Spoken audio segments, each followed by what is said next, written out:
The truth always returns when the empire is brightest.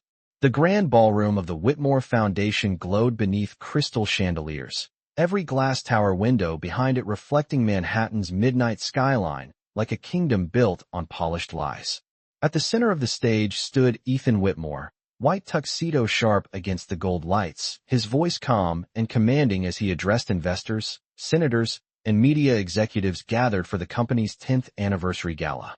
For 10 years, Whitmore Global had ruled the tech world, swallowing competitors, shaping elections, and turning data into power. Tonight was supposed to be another flawless performance, another headline about the billionaire genius who never lost. Then the doors opened. The sound alone cut through the applause like a blade made of memory. Every head turned toward the back of the ballroom, where Ava Brooks stepped into the light, and for one suspended second, even the cameras seemed to forget how to blink. She wore a black silk gown that caught the chandelier light like midnight water, elegant, controlled, impossible to ignore. Her skin glowed like bronze beneath the warm lights, her posture straight, her expression unreadable. 5 years had changed everything except the quiet power in her eyes. Beside her stood a little boy in a tailored charcoal suit, no older than 5, his small hand wrapped securely around hers. His curls were neat, his face calm, but it was his eyes that stole the room's breath. Gray-blue, Ethan's exact eyes. The whispers started before anyone could stop them, moving across the ballroom faster than stock alerts. Ethan's smile faded so slowly it was almost imperceptible, but the microphone caught the hitch in his breath. His gaze locked on the child, then on Ava, and something old and buried cracked beneath the polished confidence he had worn for a decade. 5 years ago, he had left her standing in the rain outside Whitmore Tower, one hand over the life growing inside her, the other clutching a phone that would never ring. His mother had called it damage control. The board had called it necessary. Ethan had called it survival. Ava had called it the night she stopped waiting for anyone to save her. Now she walked forward through a corridor of parted bodies and stunned silence. Each heel click against the marble floor, sounding like a countdown. Reporters lifted phones. Investors leaned in. Even the live orchestra near the stage softened into an uneasy hush, as if the room itself understood something irreversible had just arrived. Ava didn't look at the crowd. She didn't acknowledge the whispers, the flashing screens, or the faces turning pale with recognition. Her focus stayed on Ethan. When she reached the foot of the stage, Noah tilted his face upward, studying the man frozen under the spotlight with the innocent intensity only children possess. Ethan stared back as if looking into a mirror that had skipped 5 years. "Ava," he said, and for the first time all night his voice lacked control. She gave the faintest nod, not warmth, not forgiveness, only recognition. Then she lifted a slim black folder from the velvet chair beside a startled event host and placed it on the stage edge with deliberate care. The sound of leather touching polished wood echoed louder than the orchestra ever had. Ethan's pulse hammered in his ears. He knew that folder before he touched it. Not the object itself, but what it represented. Proof, truth, consequence. Ava's voice came low and steady, the kind of calm that only belongs to someone who has survived the worst thing already. "You built this empire on a lie, Ethan." Around them, phones lit up as journalists zoomed in, social feeds already exploding with the image of the child and the woman no one had seen since the scandal that was never allowed to become public. Ethan's fingers hovered above the folder, his hands suddenly unsteady. Noah looked up at him with those impossible eyes, curious, quiet, waiting. Ava's gaze never left Ethan's face as she delivered the line that made the entire room lean closer. "Go ahead," she said softly. "Open it, and watch your empire learn who your real heir is." The ballroom forgot how to breathe. Ethan's fingers closed around the black folder, but for a moment he did not open it. The weight of it was wrong, heavier than paper, heavier than leather, heavier than the 10 years of flawless headlines that had carried his name across every financial network in America.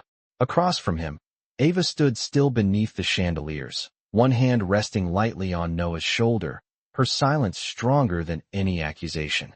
The little boy looked up at Ethan without fear, only curiosity, as if he was trying to solve a puzzle no one else in the room was brave enough to name. Ethan finally lifted the cover. The first page hit him like cold air. A DNA report from a private lab in Atlanta, dated 4 years and 11 months earlier. Probability of paternity, 99.99%. His eyes locked on the line until the words blurred. Around him, the whispers sharpened into audible shock. Investors shifted in their seats. A senator's wife lowered her champagne flute. Someone near the press riser muttered, "Oh my God, the child is his." Ethan turned the page. The second document was older, a printed email chain from the week Ava disappeared. His mother's name sat at the top in bold corporate lettering. Eleanor Whitmore. The message beneath it was short, surgical, and impossible to misunderstand. Transfer the funds. Make sure she signs the non-disclosure agreement before sunrise. No mention of Ava by name. No mention of the pregnancy. Just the cold efficiency of erasing a woman before the market opened. Ethan's jaw tightened. He remembered that week too well now. His mother had walked into his penthouse office before dawn, laid out a story about betrayal, ambition, and a woman who planned to use his child to gain leverage over the company before the Mercer acquisition. He had believed her because it was easier than questioning the machine that had built him, easier than choosing love over legacy, easier than seeing Ava's tears that night for what they really were. Truth. Another page. A wire transfer receipt. $2 million moved from a shell corporation tied to Whitmore Holdings into an account Ava had never touched. The receiving signature belonged to someone else entirely. A fixer. The same legal strategist who had buried 3 previous scandals before they reached the press. Ethan felt the room tilt beneath him. This was not just proof of Noah. This was proof that the architecture of his empire had been built with lies even he had never been allowed to see. "She told you I took the money," Ava said softly, her voice carrying through the stunned silence. Ethan looked up. "I never saw a dime." Her expression did not change, but there was history in her calm, the kind forged through sleepless nights, unpaid bills, and rebuilding a life with no one to trust but herself. "I left with $43 in my checking account, a train ticket to Atlanta, and a son you were never supposed to know existed." Noah's fingers tightened around her hand. Ethan's eyes drifted to the boy again, to the exact shape of his lashes, the familiar stillness in his face when he was thinking. It was like looking at a childhood photograph brought to life. A murmur rippled through the ballroom as phone screens suddenly lit up all at once. Stock alerts. Whitmore Global down 8% in after-hours trading. Then 12. Then 15. The market had begun punishing the lie before Ethan could even process the truth. At the back of the room, a reporter pushed closer to the stage, voice trembling with adrenaline. "Mr. Whitmore, did your company conceal an heir and falsify internal records?" Ethan did not answer. He could not. Ava stepped one pace closer, close enough that only he could hear the steel beneath her whisper. This was never about revenge. Ethan swallowed hard, the noise of the ballroom fading beneath the roar in his chest. Then why now? For the first time, Ava glanced down at Noah, and something softer passed across her face. Not weakness. Purpose. "Because tonight," she said, lifting her eyes back to Ethan, "the board votes on succession rights, and your mother was about to hand your company to the same people who erased your son." The silence that followed was no longer shock. It was the sound of power changing hands. The shift in the ballroom was instant, invisible, and absolute. One moment Ethan Whitmore stood beneath the gold lights as the untouchable architect of Whitmore Global. The next, every face in the room carried the same question. Who truly controlled the empire now? Across the long glass wall overlooking Manhattan, the city shimmered in cold blue reflections, but inside the gala hall the warmth had vanished. Board members who had been smiling through champagne toasts only minutes earlier were now huddled in tight circles, phones pressed to their ears, legal teams already whispering in urgent tones. At the center of it all, Eleanor Whitmore rose slowly from her reserved front table. Her silver gown caught the light like armor, every movement measured, every expression sharpened by decades of surviving boardrooms built by men who underestimated her. But tonight, for the first time in Ethan's life, his mother did not look invincible. She looked cornered. "This is a private family matter," Eleanor said, her voice smooth. Enough to calm a market, though the slight tremor beneath it betrayed the first crack in her control. "I suggest we continue this discussion offstage before unnecessary damage is done." Ava turned toward her, elegant and still, Noah tucked safely against her side as cameras zoomed closer. Unnecessary damage. Ava repeated, her tone quiet enough to force the room into silence again. 5 years ago, you decided my son's existence was unnecessary damage. Eleanor's eyes hardened, but she did not deny it.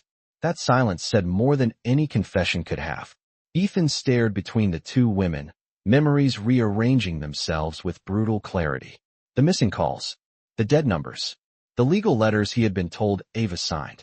Every piece of his past suddenly fit into a shape he had never questioned, because questioning Eleanor Whitmore had never been part of the life he was raised to survive. One of the board directors stepped onto the stage, his face pale beneath the spotlight. Richard Sloan, oldest member of the succession committee, held a tablet in shaking hands. Mr. Whitmore, he said carefully, the emergency board session scheduled for midnight cannot proceed without resolving the legitimacy of the heir named in the trust amendments. A murmur rolled through the ballroom. Ethan's head snapped toward him. What trust amendments?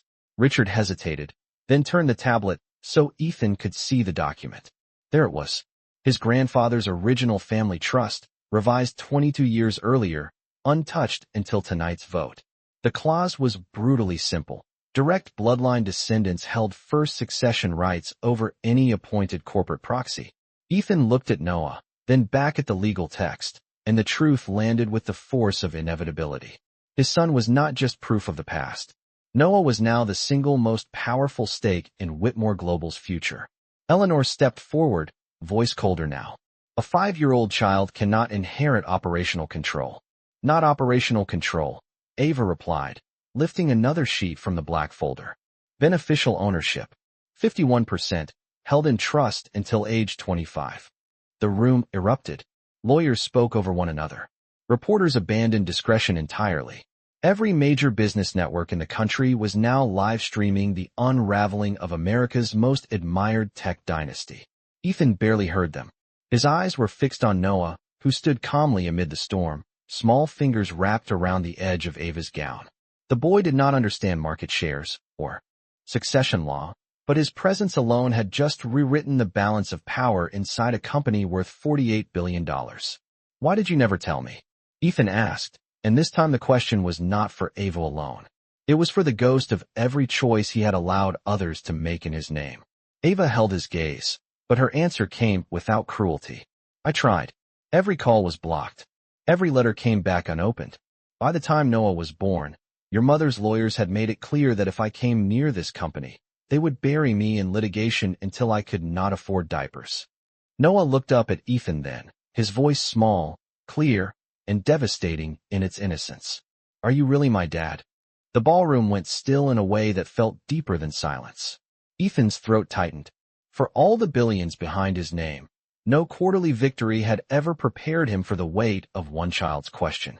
Before he could answer, the giant digital screen behind the stage flickered. The Whitmore Global logo disappeared, replaced by a live document feed someone had just pushed company-wide. Internal memos. Signed orders. Eleanor's authorization codes. The full conspiracy was now visible to every shareholder in America. Ava's eyes never left Ethan as she spoke the line that changed the night forever. This was not the proof I came back with, she said softly. This is only the proof your mother did not know I saved. The giant screen behind the stage bathed the ballroom in a cold white glow, replacing the warmth of chandeliers with the brutal clarity of truth.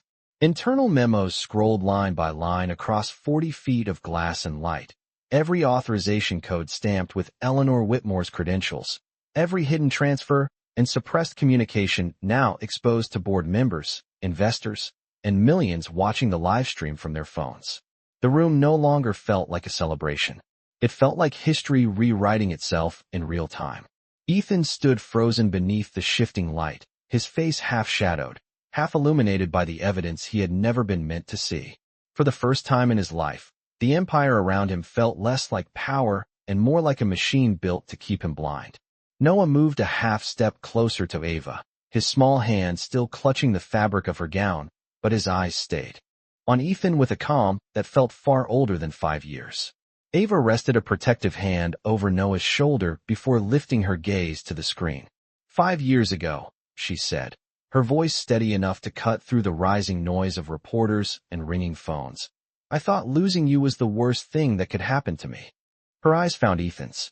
I was wrong. The worst thing was realizing how many people around you were willing to erase a child before he even took his first breath. The words landed harder than the stock alerts still buzzing through the ballroom. Whitmore Global had dropped another 7% in after-hours trading. Analysts on the financial channels were already using words like governance crisis, heir dispute, and executive fraud. But Ava had not come back for headlines. Ethan could feel that now. There was something deeper in the calm precision of every page she had saved. Something intentional. Richard Sloan stepped back onto the stage, joined now by the company's general counsel, a woman Ethan trusted enough to notice the fear in her face.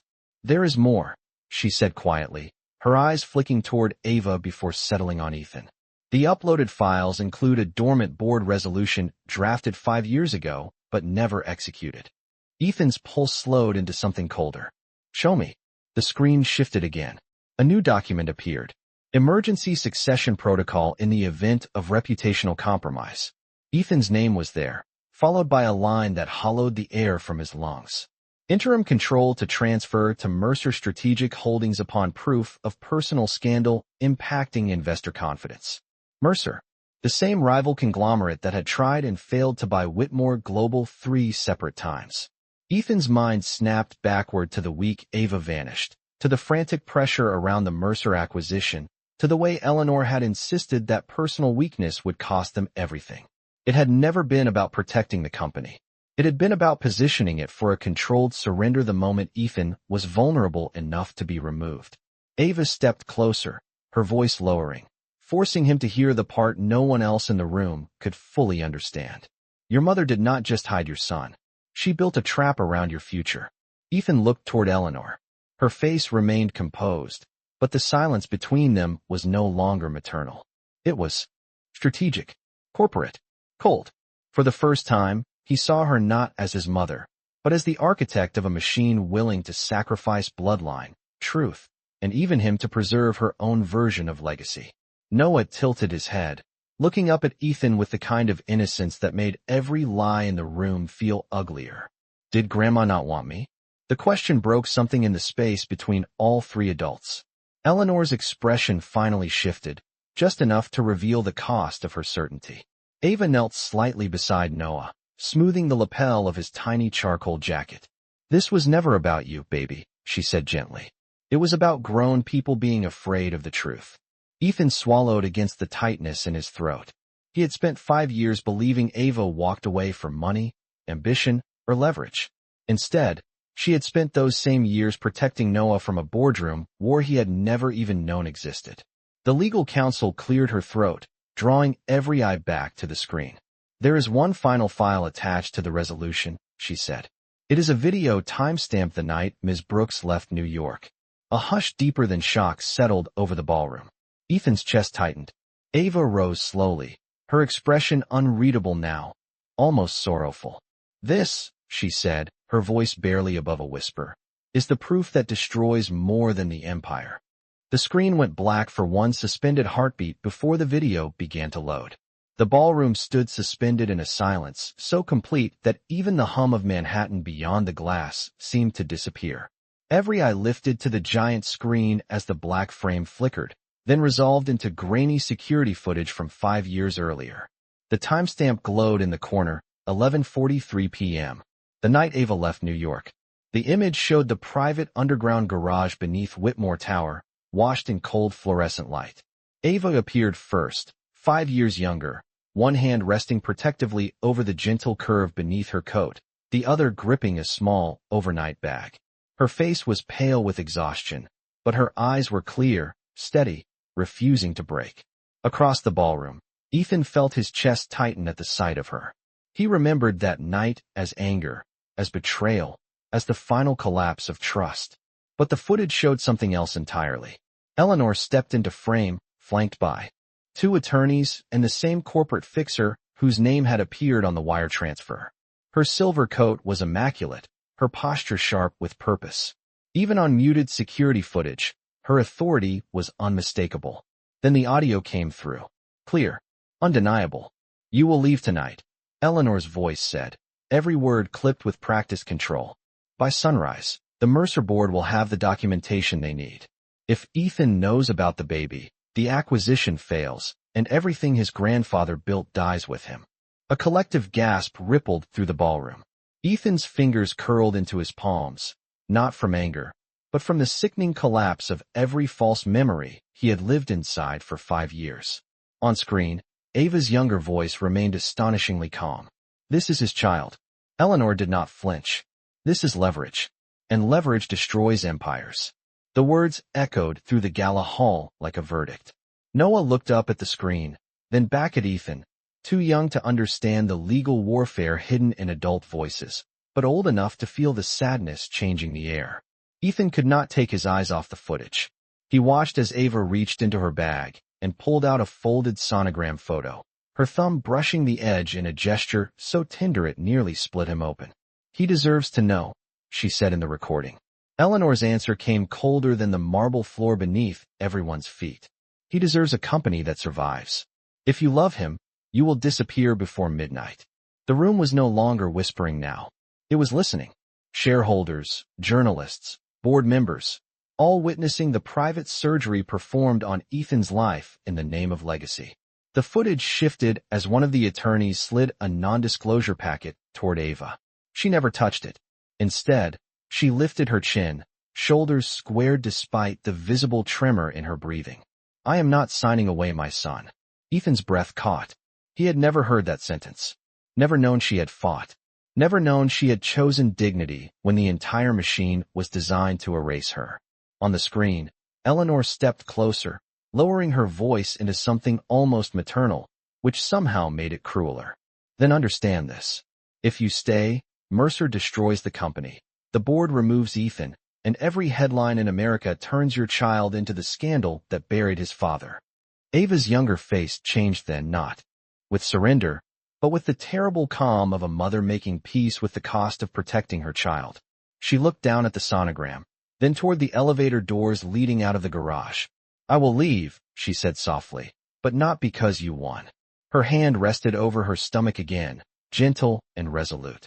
I am leaving because my son will never grow up as collateral in your boardroom war. The video ended there, freezing on Ava stepping alone into the elevator, disappearing upward into the city that would spend 5 years pretending she had never existed. The ballroom lights felt harsher when the screen returned to black. Ethan stood motionless, the weight of the truth settling over him like winter. Ava had not abandoned him.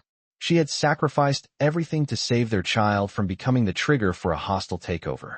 Across the room, Eleanor remained silent, her face unreadable, but the myth of her control had shattered in front of every person who mattered. Ethan's voice came rough, barely above a whisper. You let me hate her. Ava looked at him, and for the first time that night, there was something like grief in her eyes. No, she said quietly. She made sure you never had the chance to know what I gave up. Noah slipped his small hand into Ethan's, the gesture innocent, instinctive, and devastating. Then Richard Sloane's voice cut through the stillness. Mr. Whitmore, Mercer Strategic has just filed an emergency bid for controlling interest based on the succession crisis. The room shifted again, because now everyone understood the truth. Ava had not only returned with proof of the past. She had arrived on the exact night the second half of Eleanor's plan was finally moving into place. The ballroom erupted into motion, but this time the chaos was no longer driven by scandal alone. It was strategy, money, and timing colliding under one roof. On every glowing phone screen, the same breaking alert flashed in red across financial feeds. Mercer Strategic files emergency midnight bid for controlling interest in Whitmore Global. The words landed like ice in Ethan's veins because now he understood what no one else in the room fully could. Tonight had never been random. The gala, the succession vote, Ava's return, Mercer's filing, all of it sat on the same timeline his mother had started building 5 years ago. In that underground garage, Eleanor had not simply hidden Noah. She had delayed the truth until the one night its revelation would trigger the exact legal instability Mercer needed to strike. Ethan looked across the ballroom at his mother, and for the first time there was no sun left in his gaze. Only the stunned recognition of a man seeing the blueprint of his own life from above. You planned this, he said, his voice low enough to cut deeper than a shout. Eleanor did not deny it. Her silver shoulders remained perfectly squared beneath the chandeliers, her face composed with the cold confidence of someone who had spent decades surviving at the highest level of American corporate warfare. I preserved what mattered, she replied. Whitmore Global was never meant to become sentimental. Ava's eyes narrowed, but her voice stayed calm. No, it was meant to become transferable. The legal teams near the stage were already scrambling through tablets and trust documents, but Ethan barely heard them. His mind was racing through every acquisition pressure point, every delayed vote, every inexplicable board recommendation from the last quarter. Mercer had not just been circling. They had been fed, and Eleanor had been the hand holding the door open. Noah looked between the adults, his little face serious in the way children become when they sense the world shifting around them. Ethan crouched down for the first time that night, bringing himself eye level with his son. The room softened at the sight of it. Even the cameras lingering on the unfamiliar image of America's coldest billionaire finally lowering himself into vulnerability. Noah, Ethan said gently, the name still new and sacred in his mouth. None of this is your fault. Noah studied him with those same impossible gray blue eyes, then asked the question only a child could ask in the middle of a billion-dollar collapse. Are they trying to take your company because of me? The words nearly stopped Ethan's heart. Ava stepped closer, but Ethan lifted a hand softly, not to stop her, only to say, let me answer this. Let me do one thing right. No, he said, steady and clear. They are trying to take it because some people were afraid of the truth. But you are not the problem. You are the reason I finally understand it. Across the ballroom, Richard Sloane strode back to the stage, urgency replacing his usual measured calm. Mercer's filing cites board instability, hidden bloodline succession, and executive governance fraud.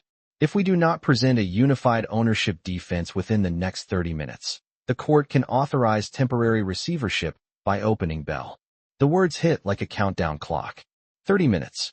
The empire was no longer falling slowly. It was hanging by legal threads. Ethan rose, the old command returning to his posture, but it was different now. Less ego. More clarity.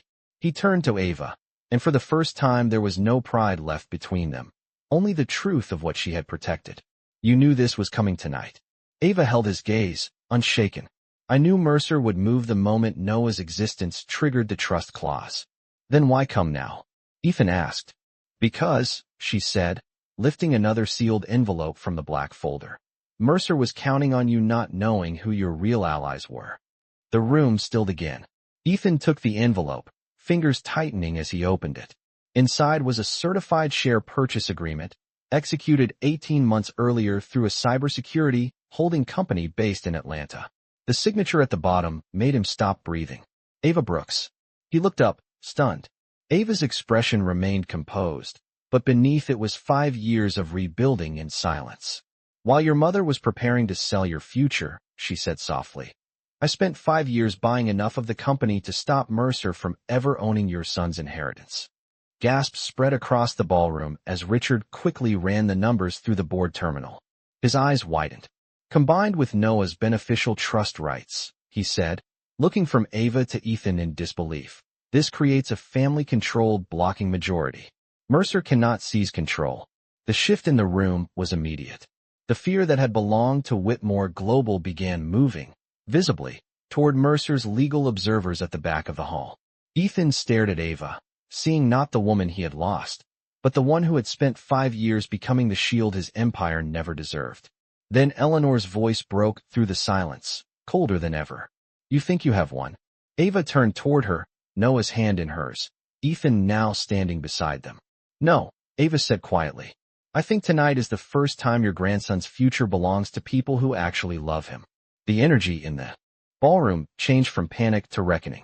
Mercer's legal observers, who had stood at the back with the quiet confidence of predators waiting for a wounded empire to collapse, were now the ones whispering urgently into headsets, their polished certainty cracking under the realization that Ava's 5-year silence had not been weakness but strategy. The giant stock ticker projected across the far glass wall steadied for the first time that night. Whitmore Global's drop slowing as the market absorbed the news of the newly formed family-controlled majority. Ethan stood beside Ava and Noah, the three of them framed beneath the cold white glow of the legal display, and for the first time the image felt less like scandal and more like truth finding its rightful shape. Noah looked up at the towering screens, then at Ethan, his voice small but thoughtful. Does this mean they cannot take it anymore? Ethan knelt beside him again, no longer caring that every major financial network in America was capturing the moment. It means what belongs to our family stays with our family, he said gently. The words surprised even him. Not because they were untrue, but because 5 years ago he would never have understood what family actually meant beyond inheritance law and carefully arranged portraits in penthouse hallways. Ava watched him with a quiet expression he could not yet name. It was not forgiveness, not even trust, but it was the first absence of distance he had felt from her all night. Richard Sloane stepped forward with the final board tally loaded onto his tablet. Mercer's emergency bid is officially blocked, he announced, and the room exhaled as one. Applause did not erupt. This was too raw for celebration. Instead, there was the murmur of a room witnessing power settle into a more honest shape. Eleanor Whitmore, however, remained still near the front table, silver gown gleaming beneath the chandeliers like the last shard of an era refusing to disappear. Her gaze rested on Noah, and for the first time the polished steel in her face gave way to something almost human.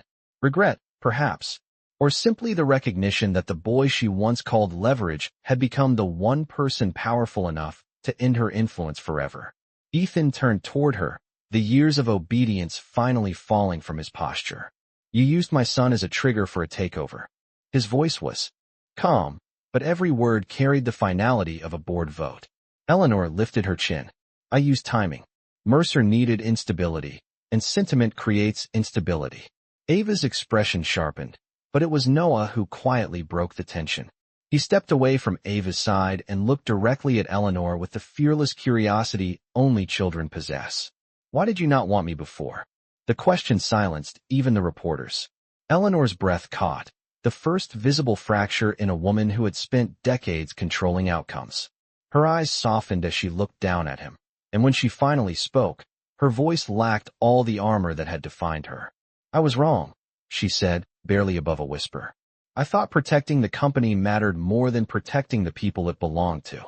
Noah considered her answer with solemn seriousness, then glanced back at Ethan. But companies are just buildings and computers, he said. People are more important.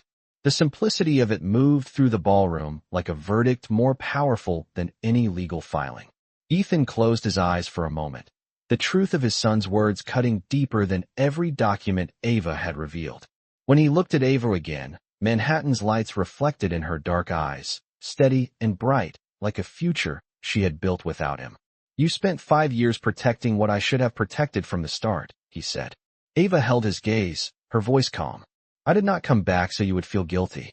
I came back because Noah deserved the truth before the world tried to decide his value for him. Ethan nodded slowly. For the first time that night, he understood that this was not about reclaiming Ava or undoing the years between them. It was about earning the right to stand in the same truth she had carried alone. Richard approached again, this time with something softer in his tone. The board has requested an emergency sunrise session. They want the three of you present as the new controlling family stakeholders. The phrase hung in the air with quiet significance. Not just Ethan, not just Whitmore. The three of them. Ava looked down at Noah, then toward the first hint of pale blue beginning to touch the skyline beyond the ballroom windows. Dawn was coming. The longest night of all their lives was finally bending toward morning. Ethan offered his hand. Not as a demand, not as ownership, only as a beginning. Noah took it instantly. Ava hesitated for one breath, then stepped beside them as the first light of New York began to rise over the city his empire once ruled alone. And somewhere in that fragile new dawn, the shape of something stronger than power began to emerge. By the time the first edge of sunrise brushed the Manhattan skyline in pale silver, the ballroom no longer felt like the scene of a collapse. It felt like the aftermath of a storm that had stripped away everything false and left only what could survive the light. The chandeliers still glowed overhead, but now the windows carried a stronger brilliance, the city beyond slowly waking to headlines that would redefine Whitmore Global before the opening bell. Ethan, Ava, and Noah stood together near the towering glass wall, while board members reorganized around them. Legal counsel drafting emergency resolutions, and financial analysts revising the narrative that had dominated the markets for the last 6 hours.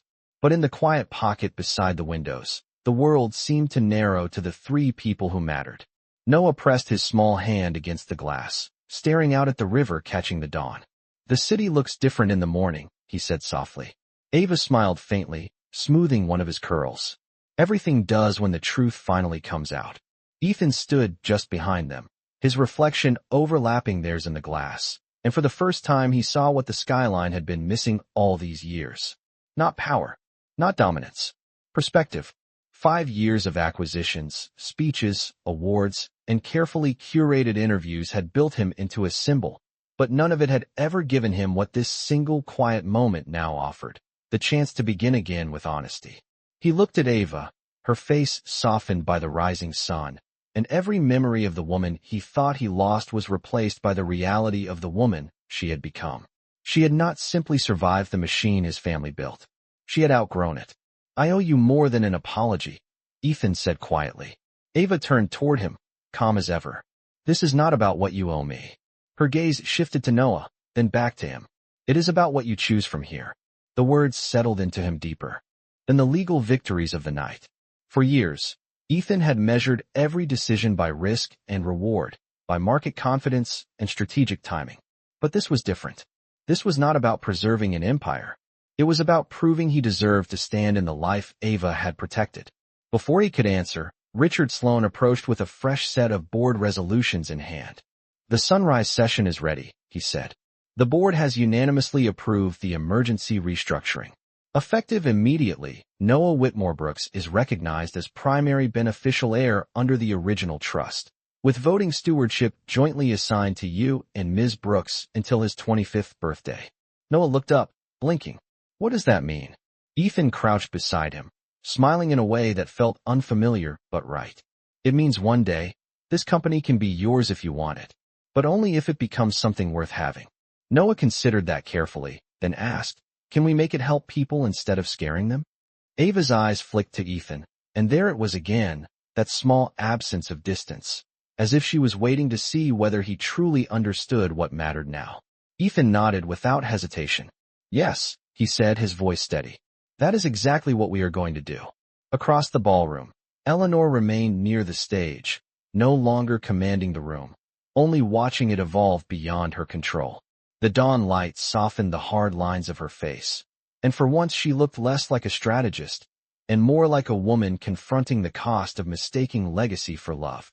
She took a slow step toward them, stopping several feet away. "I cannot undo what I did," she said, her voice stripped of its usual authority. Ava's posture remained composed, but she did not step back. Eleanor's gaze lowered to Noah. "But if there is ever a place in his life for me, I will spend whatever years I have left earning it." Noah looked at Ava first, then Ethan, seeking the silent guidance children always trust more than words. Ava knelt beside him. "People can change when they finally see the truth," she said gently. Noah nodded, then gave Eleanor a small, solemn smile that carried more grace than anyone in the room deserved. Richard cleared his throat softly, drawing them toward the conference hall where the sunrise session waited. The city beyond. The glass was fully awake now, its streets filling with movement, its towers glowing gold. Ethan offered his arm to Ava, not out of habit, but respect. She accepted after a beat, Noah walking between them, his hands in both of theirs. As they stepped toward the boardroom doors, the morning light followed, turning the polished marble floor into a path of gold. Behind them, the old empire remained standing. Ahead of them, something entirely new was waiting to be built. The boardroom doors opened to a sunrise that felt less like morning and more like judgment. Floor-to-ceiling windows wrapped the conference hall in gold, Manhattan stretching beyond them in sharp lines of glass and steel, every tower catching the first full light of a new trading day. Inside, the 12-member board of Whitmore Global sat in absolute silence as Ethan, Ava, and Noah entered together. No cameras, no reporters, no chandeliers, just polished walnut, legal binders, and the kind of stillness that only comes when everyone in the room understands history is about to choose a new direction. Noah walked between them in his little charcoal suit, his small shoes clicking softly against the marble floor, and somehow that gentle sound carried more authority than the voices that had ruled this room for decades. Ethan pulled out the chair at the head of the table, then stopped. 5 years ago, he would have taken it without thinking. This morning, he turned instead and looked at Ava. "Sit with me," he said quietly. It was not a request for image. It was recognition. Ava held his gaze for a long beat, then took the chair beside him while Noah climbed into the seat between them, the rising sun lighting the gray-blue of his eyes until the whole room could see the future staring back at them. Richard Sloane stood first, voice formal but touched by something warmer than protocol. By unanimous sunrise resolution, the board recognizes the Whitmore Brooks Trust stewardship and confirms the permanent rejection of Mercer Strategic's hostile bid. A breath moved through the room. The legal war was over. The empire had survived, but not in the shape it entered the night. Richard continued, sliding the final restructuring file across the table. There is one last item. The board requests a new charter mission under the direction of the controlling family stakeholders. Ethan opened the folder, but before he spoke, Noah leaned forward, staring at the words with careful concentration. He could not read every legal phrase, but he understood enough to ask the one question no billionaire, lawyer, or strategist in the room had thought to begin with. Can it help moms and kids who get left alone? The room went still in the most beautiful way. Ava's eyes softened, and Ethan felt something in his chest settle into certainty. All night they had fought over ownership, inheritance, governance, and control, but Noah had just reduced the entire purpose of the empire to its most human truth. Ethan looked around the table, then closed the old charter file and set it aside. "Draft a new mission," he said, his voice calm and absolute. "Whitmore Global will establish the Brooks Foundation Initiative, dedicated to legal protection, housing access, and technology grants for single parents and children displaced by corporate misconduct." Several board members straightened in surprise, but none objected. After what they had witnessed, no one in the room still believed profit alone was enough. Ava looked at Ethan, and this time there was no guarded distance at all, only the quiet recognition that he had finally understood the cost of what she carried alone for 5 years. Eleanor sat at the far end of the table, smaller somehow in the morning light, the silver edge of her gown now muted against the gold sunrise. She listened to the new charter language with lowered eyes, then slowly removed the Whitmore Legacy signet ring from her finger and placed it on the table. The sound was soft, but it carried the finality of surrender. "The old empire was built to survive fear," she said, voice barely above a whisper. "Perhaps this one deserves to survive love." Noah looked at the ring, then at her, then gently pushed it back across the table. "You should keep it," he said, "so you remember to be nicer."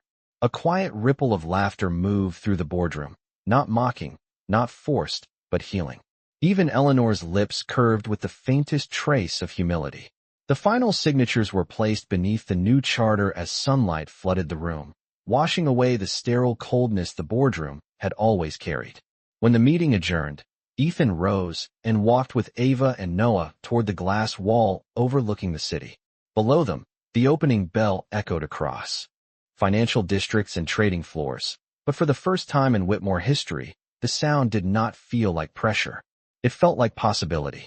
Noah pressed both palms against the window, smiling at the city waking beneath him. "It looks like ours now," he whispered. Ava slipped her hand into Ethan's, not as a promise of what they once were, but as trust in what they could choose next. Ethan looked at their son, then at the skyline, and finally understood the truth that had taken 5 years, one child, and one long night to learn. Empires built on fear always fall. The ones rebuilt with truth become something stronger than power. They become home.